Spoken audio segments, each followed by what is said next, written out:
오늘 저희들이 이 법사위 회의장에 우리 당 위원님들께서 다 모인 이유는 점심시간 직전에 백혜련 간사로부터 전화가 왔었습니다. 전화를 받으니까 윤호중 위원장이 본인의 일련의 막말 발언들, 언행에 대해서 포괄적 유감을 표시하겠으니 들어오시라. 그래서 저희 의원들이 모여서 의논을 한 것이고요. 그런데 포괄적 유감이라는 걸 듣도 보도 못한 그런 용어를 사용한 것도 의문이지만, 조금 전에 저희들이 입장문 속에서도 발표를 했지만, 먼저 사과를 하시고 그 진정성이 느껴질 때 저희들이 입장을 정리하는 것이 이 순리 아니겠습니까? 그런데 들어오면 포괄적 유감 표시를 하겠다라는 것도 말이 안 맞고요. 그런데 이 모든 그 상황의 출발점은 민주당의 이 독단적 독선적 법사위 운영입니다. 거기에 대해서 오늘 그 원인을 근본적으로 치유하지 않으면 또 이와 같은 상황이 또 재발될 것을 우려해서 저희들이 지난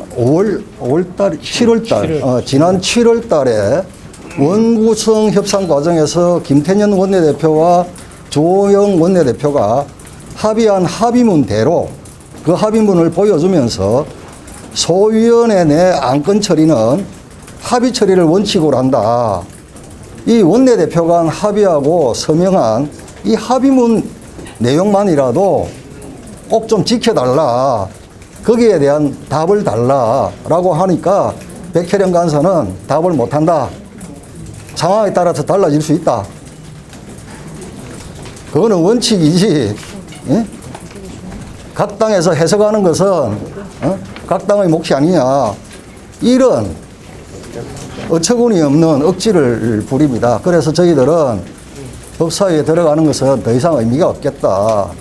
어차피 부동산 3법의 예를 들어서 볼 때 본인들이 청와대든 어디든 오다만 떨어지면 막무가내로 처리하지 않습니까? 저희 오늘 의원들이 의견 교환하는 중에 저희들이 공통적으로 인식을 같이 했던 부분은 아마 다음 주에 있을 수 있는 상황인데요. 국정원법, 공수처법, 경찰법 뭐 이런 법들, 현재 각 상임위에서 단독 일방적으로 처리했던 법들을 밀어붙이려면 법사위에서 민주당 단독으로 처리하는 것은 아마 부담으로 느꼈을 것 같습니다. 그래서 저희들이 있는 상황에서 단독 처리하고자 하는 그러한 전술적 측면에서 오늘 저희들을 법사위로 끌어들이려는 술수를 쓴 게 아닌가라는 것은 저희 6분의 법사위원 전부의 공통된 인식입니다. 예, 북핵 협상에서 일괄 타결이라는 단어가 있습니다. 그러니까 현존하는 핵무기를 없애면서 미래의 핵무기까지 없애는 것, 이게 일괄 타결 방식인데요. 이런 것을 포괄적 합의라고 하는 건 있습니다. 포괄적 협상. 그런데 야당과의 관계, 특히 야당이 요구했던 세 가지에 대해서 포괄적 유감 표명을 한다? 도저히 무슨 말인지도 모르겠고요.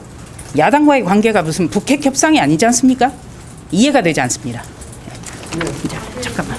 이거를 법사위 전체위에서 유감과 사과를 표시한다고 방금 유감과 사과를 표시한다고 이 위원장이 당국에 전체에서 발언했는데 어쨌든 사과를 표시할 것이 나왔거든요. 이걸 혹시 받아들이시고 들어가실 의향 있으신지 아니면 조금 더 공부하시죠. 조금 전에 이야기했다시피 저희들은 그걸 진정성 있게 받아들일 수가 없습니다. 거기에 구체적으로 어떠한 발언에 대해서 사과를 한다. 이 내용이 없지 않습니까? 그냥 법사위를 원만하게 운영해야 할 법사위원장으로서 자신이 피해입니까? 손해입니까? 정확한 어디는 모르겠는데 손해를 보더라도 원만한 법사위 운영을 위해서 이런 식으로 나오거든요. 전쟁의 희생. 자기 자신을 희생해서라도 지금 뭐 야당 간사에 대한 그런 선 빼더라도 인권 의식이라든지 언론관이라든지 보면 용납하시겠습니까, 여러분? 어떻게 100년 된 신문을 찌라시라고 합니까? 그리고 한 식구 아닙니까? 국회의 구성원이고 보좌진들에 대해서 능력이 없으니 시험 쳐서 뽑아라? 무슨 자격으로 그런 이야기 합니까? 그런 데 대해서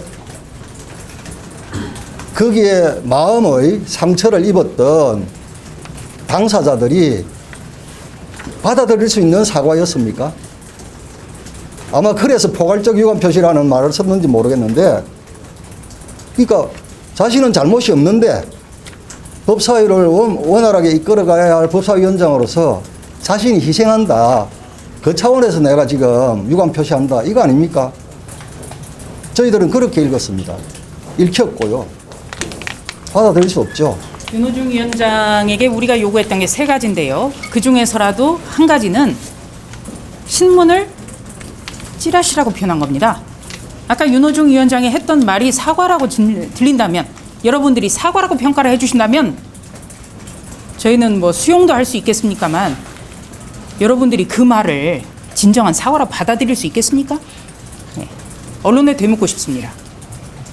사의인가요? 그 소위에도 윤호중 위원장이 뻔뻔히 사과가 없다면 괜찮은다 이런 입장은 지금도 유지되는 소위와 건가요? 관련된 문안이니까요. 예, 소위와 관련해서는 저희들이 고민이 좀 있습니다만, 그럼에도 불구하고 지난 7월 달에 있었던 원내대표 간의 합의, 지금 사실 올해 7월에 있었던 거기 때문에 뭐 소위 이제 잉크도 마르지 않은 그런 상황 아닙니까? 그걸 지켜달라고 하는데 백혜련 간사가 상황에 따라 다를 수 있다, 이렇게 피해가거든요.